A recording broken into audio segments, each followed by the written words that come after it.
আপনার হাতে পাতেন্তা থাকলেও যে কয়টা বিষয়ে আপনার গাড়ি চালানো নিষেধ আছে, তার মধ্যে অন্যতম হচ্ছে আপনি যদি মদ খেয়ে মাতাল হন তাহলে আপনাকে গাড়ি চালাতে নিষেধ করা হয়েছে।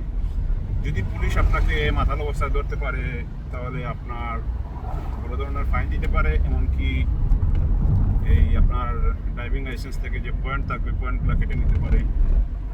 এরপরে আপনার সাসপেন্ডও করতে পারে, আপনার পাতেন্তাকে কেড়ে নিতে পারে। যাই হোক, মদ খাওয়া অবস্থায় কেউ গাড়ি চালাবেন না, এটা এমন এক বিপজ্জনক সবার জন্য। আপনার যেমন আপনার জন্য বিপজ্জনক তেমন অন্যের জন্য বিপজ্জনক। এরপরে যে বিষয়টা হচ্ছে, আপনি যদি ঘুমান্বিত অবস্থায় থাকেন, ঘুম চুকে থাকে, আপনার ঘুম চুকে অবস্থায় আপনি গাড়ি চালাবেন না, কারণ ঘুমান্বিত অবস্থায় গাড়ি চালালে আপনার জন্য বিপদ হতে পারে, এমনকি অন্যদের জন্য বিপদ হতে পারে। তাই ঘুমন্ত অবস্থায় মানে ঘুম চুকে নিয়ে গাড়ি চালানো নিষেধ করা হয়েছে।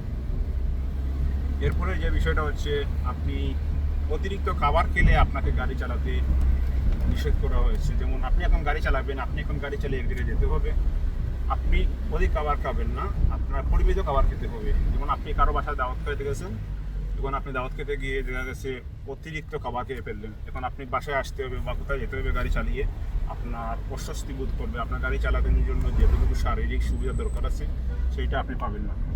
তাই অতিরিক্ত খাবার খেতেও নিষেধ করা হয়েছে যখন আপনি গাড়ি চালাবেন। আপনি যদি অসুস্থ হন তাহলেও আপনাকে গাড়ি চালানো নিষেধ করা হয়েছে, এতে আপনার সমস্যা হতে পারে, এমনকি রাস্তায় অন্য যে যারা আছে পথচারী বা অন্য যে ড্রাইভার যারা আছে তাদেরও সমস্যা হতে পারে।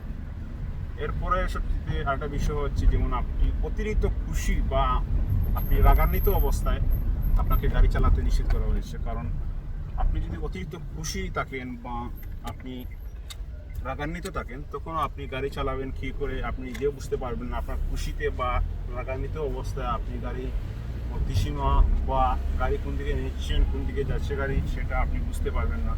তাই সেই অবস্থায় আপনাকে গাড়ি চালানো নিষেধ করা হয়েছে। আমার পুরো ভিডিওটা দেখার জন্য আপনাকে অসংখ্য ধন্যবাদ।